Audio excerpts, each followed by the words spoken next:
Kam të të përjetoj vetë lëkurën time le themi të transformimit të shëndetësisë në Shqipëri në këto 12 vjet deri më tani.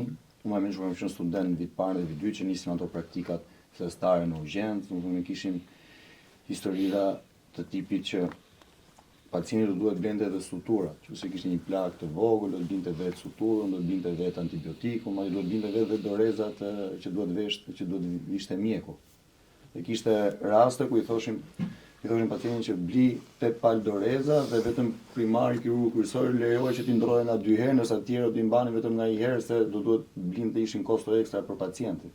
Dhe përveç kësaj, themi pjesë e medikamenteve apo materialeve spitalore që ishin aty, pacienti praktikisht kishte vetëm krevat, thonë asgjë tjetër.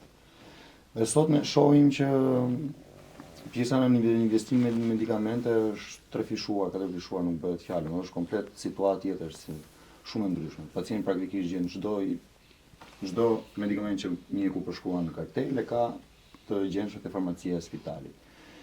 Transformimi tjetër ka qenë sidomos në pjesën e sterilizimit dhe modernizimi që u bë me mjeteve, duke qenë dhe kirurg tashmë, dhe modernizimi i kiteve kirurgjikale, që ka bërë një ndryshim thelbësor po themi në komplikacionet postkirurgjikale apo dhe me ditët e qëndrimit pacientëve në spitalet tona, dhe duke kaluar sipër kësaj janë dhe investimet në infrastrukturë.